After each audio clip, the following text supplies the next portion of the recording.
La promotion pour le remake en live action qui est Blanche-Neige de Disney est une catastrophe. La star Rachel Zegler, qui incarne justement Blanche-Neige dans ce fameux remake, est tout à fait hors de contrôle. Elle est ingérable pour Disney. Dernièrement, son narcissisme l'a poussée à venir la ramener une fois de plus, et oui, sur les réseaux sociaux, plus précisément sur Instagram. On voit ça ensemble.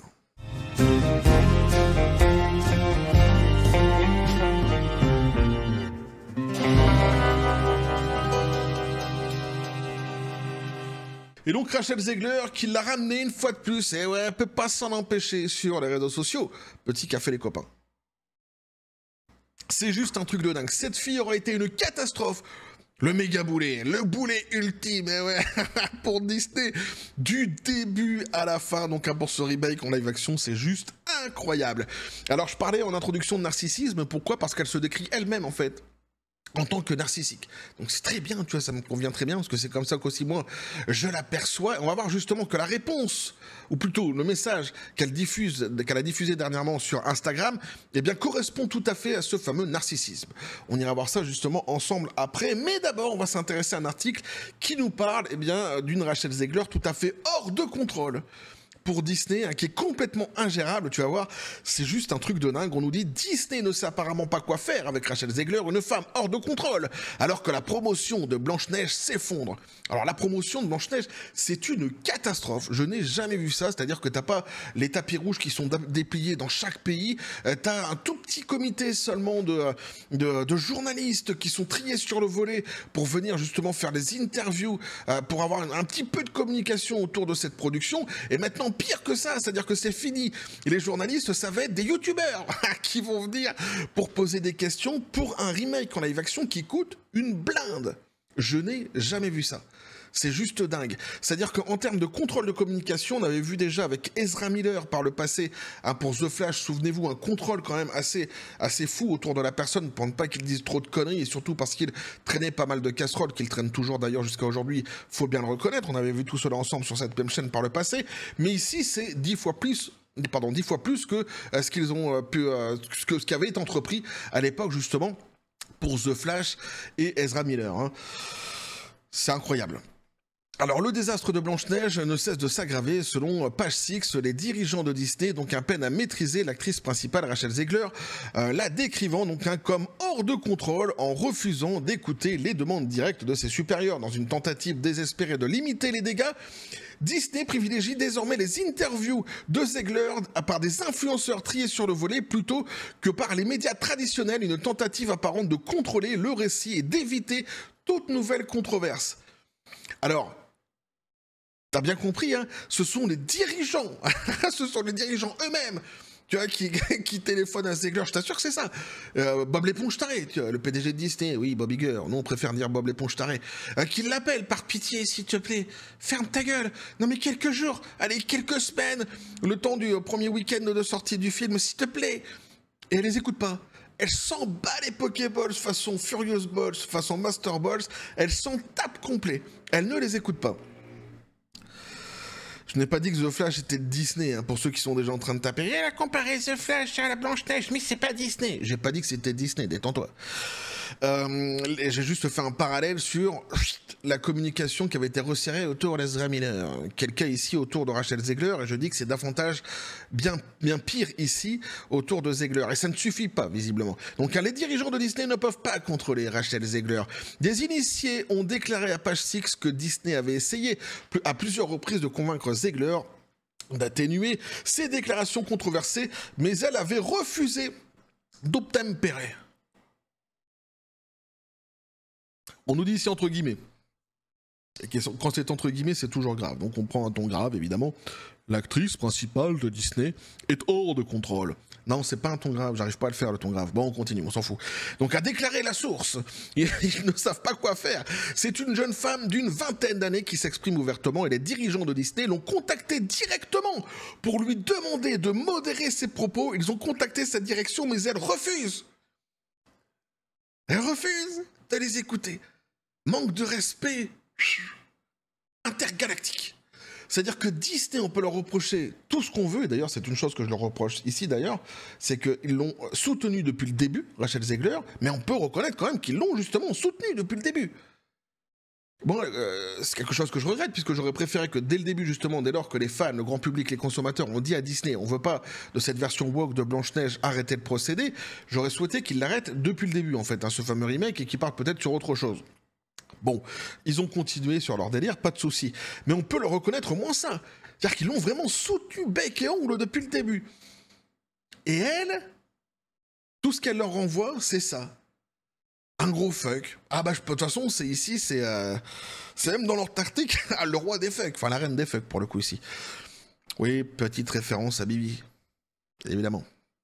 Non, pas Bobby. Bobby Girl, c'est autre chose. Bibi. Le roi Bibi. Ah putain.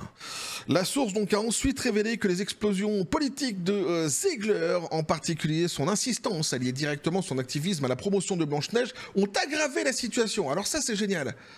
On apprend quelque chose que j'ignorais, moi on nous dit ici, cela a été le cas tout au long du tournage. Donc en fait elle a pété les Pokéballs à tout le monde sur le cas de la Palestine tout au long du tournage. Oui, parce que c'est bien de ça dont il est question, hein, ces prises de politique, donc de position politique qu'elle a donc dont elle a fait mention il y a quelques temps de cela, notamment qui avait donc mis en colère évidemment Rachel Zegler, Gal Gadot qui elle est israélienne. Enfin bref. Ça foutait déjà un boxon total au sein donc de la production. Mais là on apprend qu'en fait c'était tout le long du tournage la meuf. Je te dis c'est le boulet ultime, c'est incroyable. Mais c'est le lien donc entre ses opinions politiques et Blanche-Neige qui est dérangeant. Alors ces remarques ajoutent de l'huile sur le feu qui entoure Ziegler depuis des années, depuis ses commentaires dédaigneux sur le film original de 1937 et ses diatribes politiques agressives, y compris sa triste et célèbre crise post-électorale où elle souhaitait que les partisans de Trump ne connaissent jamais la paix. Disney se tourne vers les influenceurs plutôt que vers la presse. Alors là, les copains, justement, je voulais faire une petite annonce comme ça, officielle, un petit peu un truc breaking news, tu vois. Effectivement, tu l'auras deviné, oui, c'est vrai. Je dois le reconnaître, j'ai été contacté par Bob l'éponge taré lui-même. Ouais, pour faire justement les interviews de Rachel Zegler. En France, mais non, tu te doutes bien, ils feront pas une connerie pareil, ils me demanderont jamais. Mais sachez justement, gens de Disney, si vous passez sur cette chaîne-ci, hein, dans cette vidéo, justement, précisément, ce serait pas mal parce que c'est maintenant que je fais le message, tu vois, ce serait cool. Sachez que je serai courtois et poli, et respectueux aussi. Par contre, j'irai right on target. Hein, si vous me confiez les clés du camtar, je peux très bien aller lui poser quelques questions, à elle ou à Gal Gadot, pourquoi pas, mais sachez-le, je serai tout à fait courtois. L'homme de la pampa, j'ai déjà dit, bien que parfois rude. Voilà. Jean de Disney, c'était pour vous. Mais non, moi, ils m'ont pas contacté, malheureusement. Ça serait drôle, hein. Alors Ziegler donc s'avère être un cauchemar en matière de relations publiques. Disney a apparemment pris la décision de sauter les interviews de presse traditionnelles et de s'appuyer plutôt sur ses influenceurs soigneusement sélectionnés pour aider à façonner donc la publicité du film. Je me demande en France qui va être choisi justement. S'ils viennent faire la promotion en France comme ça, je pense qu'ils viendront. Hein. Je ne sais pas, mais bon, s'ils viennent, en tous les cas, je me demande, ça va être intéressant de voir justement quel influenceur sera choisi. Faites des pronostics dans les commentaires, les copains. On est sur de l'influenceur lisse. Hein. Ici, tu dois être ultra lisse. Hein. C'est-à-dire que là, c'est justement là sur la banquise, c'est sur toi qu'on glisse. Hein, pour revenir sur Bibi. De tout à l'heure, tu vois, le pont que je fais. Donc Disney envisage de confier des interviews de Rachel et Gal donc par des influenceurs lors des journées promotionnelles du dimanche et du lundi, a déclaré un proche du secteur à page 6. Donc il souhaite se concentrer sur le contenu, tu m'étonnes. Cette décision suggère que Disney essaie d'éviter les questions difficiles des médias, de promouvoir plutôt des points de discussion positifs par le biais de personnalités des médias sociaux soigneusement sélectionnés favorables à Disney, qui ne remettront pas en question les déclarations passées de Ziegler. Cette décision fait également suite à la gestion bizarre de la première du film par Disney, où le studio a interdit, ça c'est génial, à la presse standard l'accès au tapis rouge, une tactique normalement réservée aux films confrontés à une controverse massive, entre parenthèses nous dit-on ici, The Flash et son scandale Ezra Miller en étant un excellent exemple. Évidemment, mais c'est juste un truc de dingue. Alors ici, en fait, tu as compris qu'ils essaient vraiment de contrôler la communication à 100% pour que le récit qui soit donné justement par ces influenceurs qui vont venir faire les interviews soit exactement le récit que souhaite promouvoir Disney, qu'il n'y a absolument pas de vague autour de la communication. Alors là, ils vont revenir sur les déclarations de Ziegler. Ça nous intéresse pas trop parce que par le passé, on les a toutes vues ensemble, hein. Notamment celle-ci, on peut en prendre une, allez. On met beaucoup l'accent sur son histoire d'amour avec un homme qui la traque littéralement. Bizarre, bizarre. Alors ici, on ne va pas faire cela. Voilà, c'est ce qu'elle avait dit entre autres par le passé. Elle en a dit d'autres, hein, des conneries. Elle avait dit notamment que ceux qui n'iraient pas voir ce fameux remake, ou plutôt ceux qui seraient contre son choix justement d'incarner Blanche-Neige seraient des misogynes, des racistes, etc. Elle en a dit pas mal, hein, justement, qui a créé justement à la fin ce fameux désamour autour de cette actrice-ci. C'est parce qu'il y a eu pas mal de déclarations par le passé. On était suivi à chaque fois des excuses bidons entre deux. C'est insulte, excuse. Insulte, excuse. Ah, ça fonctionne pas comme ça. Donc on nous dit ici le désastre des relations publiques de Disney continue à s'aggraver, À quelques jours de la sortie du film, Disney est clairement en mode contrôle des dégâts, s'efforçant de contenir les retombées du comportement incontrôlable de Ziegler dans la réaction massive des fans de ses choix créatifs désastreux. Entre faire taire la presse, s'appuyer sur des influenceurs pour des interviews et éviter désespérément la nature de Rachel Ziegler, l'approche de Disney suggère qu'ils n'ont aucune confiance. La nature franche de Rachel Ziegler, nous disent-ils ici. Éviter désespérément la nature franche de Rachel Ziegler. Alors je finis la phrase, mais je vais revenir là-dessus quand même. L'approche donc de Disney suggère qu'ils n'ont aucune confiance dans l'accueil réservé à Blanche-Neige. Bon, ça c'est vrai, hein, on peut tous de toute façon très facilement l'imaginer. Disney est en PLS total, ils sont en panique totale concernant la sortie de ce remake. Il n'y a pas de souci ici, de toute façon, tout ce qu'ils entreprennent justement sur le plan marketing le montre et le démontre, il n'y a aucun problème. Mais là attention, là je suis pas d'accord. Et là quand on parle de nature franche de Ziegler, non, c'est pas une nature franche. Là ça serait justement lui donner une espèce de crédit comme ça d'une femme forte. Je suis pas d'accord avec eux. On est sur un manque d'éducation totale, on est sur un manque de respect incroyable envers Disney. Quand même, comme je le disais, il faut le reconnaître, ils ont soutenu Rachel Ziegler depuis le début, quoi. Elle leur doit au moins de les écouter. Et s'ils lui demandent de se taire pendant 5 jours, ma foi, elle se tait pendant 5 jours. C'est quand même pas compliqué. Je sais pas, moi, elle part faire du ski, je sais pas où, je sais pas, elle se détend quelque part, tu vois, loin. Très loin, dans un endroit où il n'y a pas de réseaux sociaux, machin, tu vois, tout en haut d'une montagne, j'en sais rien, tu vois. Mais ça dure que 5, 6, 7 jours, allez, tu vois, pourquoi pas. Elle pourrait quand même leur rendre au moins l'appareil, puisque c'est, comme je disais, eux qui l'ont soutenue depuis le début. Non, pour moi, elle n'a pas une nature franche, elle a un manque d'éducation extraordinaire, un manque de respect qui l'est tout autant. Donc ça, c'est pour l'article qui nous parlait justement du fait qu'elle soit hors de contrôle, et c'est marrant parce que cet article, donc, a eu lieu, et puis il y a, je crois, une journée ou 2 journées de cela, et quelques heures après, en fait, eh bien, elle venait donner raison à l'article, puisqu'elle est sortie donc sur les réseaux sociaux, notamment sur Instagram, pour venir une fois de plus la ramener. Et au-delà de son message, en fait, ce qui est intéressant, c'est de le décrypter, et de décrypter surtout le comportement de la personne. On nous dit ici donc un Rachel Ziegler riposte aux critiques des fans de Blanche-Neige sur les réseaux sociaux et vante son contrôle dans le film West Side Story, un échec au box-office pour prouver son point de vue. Alors c'est vrai qu'elle n'est pas très maligne en plus. On nous dit donc ici... le commentaire sur les réseaux sociaux qui a fait réagir Ziegler. La réaction de Ziegler est survenue après un récent événement Blanche-Neige en Espagne où elle a interprété Waiting on a Wish, Lorraine évidemment, devant donc le château de l'Alcazar de Ségovie, l'inspiration réelle du château du film d'animation de Disney de 1937. Lorsque Disney a partagé un extrait de la performance sur Instagram, un utilisateur a commenté « Non merci ». Disney n'a pas eu tant de mal à trouver un soprano ? 3 points d'interrogation. Alors là, ça l'a énervé. Et là, c'est marrant parce que tu vois, autant elle s'en fout complètement lorsque tu critiques le film, lorsque tu parles des nains, machin. C'est bon, dites que Blanche-Neige c'est de la merde. Elle s'en fout complètement. Mais quand on parle de elle, quand on parle de sa prestation, de sa performance à elle, à sa petite personne, là, elles se sont obligées de venir la ramener sur les réseaux sociaux, malgré les interdictions de Disney. C'est juste fou en vrai. Hein. Donc plutôt que d'ignorer donc la remarque, Ziegler a répliqué avec une réponse d'autopromotion. Elle dit « Je suis soprano !» a-t-elle insisté. Pas le rappeur. Hein. Soprano, quoi, je préfère. West Side Story est maintenant disponible sur Disney+. Cœur et pomme, en emoji. Donc, ce qui est marrant, c'est que comme on nous disait dans le titre, West Side Story, c'est un flop, et oui.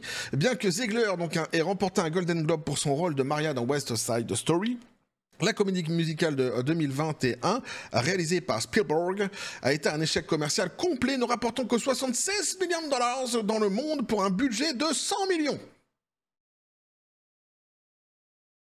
C'est un film qui, comme La Petite Sirène, eh oui, n'a jamais atteint son seuil de rentabilité. Mais bon, elle se trouve formidable dedans, donc elle s'en fout.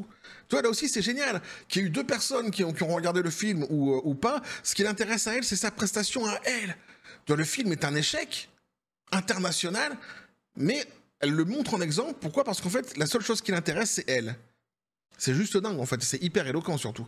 Donc malgré les éloges de la critique, ce fut un désastre au box-office, soulevant des questions sur la capacité de Ziegler à porter un film. Et plus loin en fait, il s'interroge justement sur son narcissisme, on nous dit ici. Lors de son passage dans l'émission Jimmy Kimmel Live, Ziegler s'est qualifiée elle-même de narcissique, une remarque qui semblait être formulée comme une plaisanterie, mais que beaucoup ont prise au sérieux compte tenu de son comportement. Moi, par exemple, moi, elle me dit qu'elle est narcissique. Ah oui, tout à fait, oui, effectivement. Comment? Il fallait que je rigole. Pourquoi c'est pas drôle? C'est tout à fait exact, mais moi, je suis tout à fait d'accord avec vous. Mais c'est très bien de le dire, c'est très bien de l'avouer. Bonjour, je m'appelle Rachel Ziegler et je suis narcissique. On a l'impression autour de, tu sais, comme ceux qui sont alcooliques, machin, les réunions, etc. Ça lui ferait du bien, tiens, sans doute. Une réunion, tu vois, pour les narcissiques. Alors, les narcissiques privilégient souvent la validation personnelle au détriment des vrais problèmes, et c'est peut-être ce qui se passe ici. Plutôt que de s'attaquer aux nombreuses critiques contre Blanche-Neige, notamment le manque de respect du film pour son matériau d'origine, ces changements controversés et la gestion globale du projet par Disney, Ziegler s'est concentré sur une seule remarque, remettant en question son talent. C'est un comportement courant chez les personnes profondément attachées à la perception qu'elles ont d'elles. Alors, ils sont bien plus susceptibles de défendre leur propre image plutôt que de s'engager dans une conversation plus large qui pourrait les obliger à reconnaître les erreurs ou leurs faux pas. Alors, une autre caractéristique qui a du comportement narcissique est le besoin de remporter des batailles qu'il croit pouvoir contrôler. Les critiques sur ses talents de chanteuse étaient faciles à réfuter pour Ziegler. Elle pouvait simplement rappeler ses performances et ses compétences précédentes. Cela lui permettait de se sentir justifié tout en évitant les discussions plus vastes et bien plus difficiles entourant ses commentaires passés sur Blanche-Neige et l'état désastreux de la promotion du film. Plutôt que de s'engager dans des controverses plus profondes et plus dommageables, elle a choisi un combat à faible risque, qu'elle pensait pouvoir gagner. Les narcissiques ont également tendance à ignorer les critiques constructives et à réagir avec agressivité aux attaques perçues contre leur intelligence ou leur capacité. Ziegler est restée silencieuse sur la gestion controversée de la production du film par Disney, sa stratégie marketing défaillante, ses propres commentaires controversés et même les critiques contre les nains en images de synthèse. Pourtant dès que quelqu'un a insinué qu'elle n'était pas assez forte pour le rôle, elle a immédiatement ressenti le besoin de se défendre. Cela suggère que pour elle, protéger sa réputation d'interprète est plus importante que répondre aux véritables inquiétudes des fans concernant le film. Donc voilà ce que pouvaient nous dire ici les articles, les copains, avec une fois de plus, ici on a vu d'abord d'une part une Rachel Ziegler qui est totalement incontrôlable pour Disney, et d'autre part en fait des faits qui viennent corroborer tout cela quelques heures après en fait que l'article justement ne fut écrit, puisqu'elle vient sur Instagram pour la ramener. C'était intéressant quand même ici de faire le parallèle avec son narcissisme. Pourquoi? Parce que c'est elle-même qui se considère d'ailleurs comme narcissique. Je ne sais pas si c'était une blague ou pas, en tous les cas, moi je le prends tout à fait au sérieux, et c'est vrai que lorsque l'article décrit un petit peu le comportement des narcissiques, eh bien ça tombe pile poil dans la réponse qu'elle a donnée, justement. Tu vois, quand tu mets tout cela en perspective, c'est exactement cela. Bref, c'est une catastrophe pour Disney, c'est une catastrophe sur le plan de la promotion. Ce film actuellement est en train de souffrir davantage, et une fois de plus même devrais-je dire, de Rachel Ziegler, et c'est hallucinant, quoi. Du début à la fin, elle aura flingué, plombé cette production, et mais t'as vu que c'est pas fini. Parce que là, elle est en roue libre. Hein. Elle s'en fout complètement. T'as Disney qui l'appelle, tu vois, t'as les dirigeants de Disney qui l'appellent. Elle écoute pas. Donc on peut s'attendre à ce qu'il y ait d'autres sorties justement de sa part, d'autres choses. Chaque jour, en fait, il se passe des choses autour de ce remake. C'est-à-dire que si je devais vraiment suivre à 100% tous les faits autour de cette promotion actuellement, je ferais peut-être 2 ou 3 vidéos par jour sur justement Blanche-Neige, et ce remake et sur Ziegler. Alors moi, j'essaye d'en faire de temps en temps comme ça... Alors, il y en a davantage maintenant, c'est normal, puisqu'on a la promotion du film, mais en vous montrant globalement ce qui est en train de se passer, sans quoi c'est juste un truc de fou en vrai. Il se passe tellement de choses autour que je pourrais faire, je te dis, 2-3 vidéos par jour, tellement c'est une catastrophe. Cette promotion est une catastrophe, je n'ai jamais vu ça. Pour un film de cette ampleur, on parle de minimum 300 millions de dollars, mais on sait que ça sera au-delà de cela. Au-delà de cela, je sais pas combien ça va être, peut-être 400, 500 millions de dollars, on verra à la fin.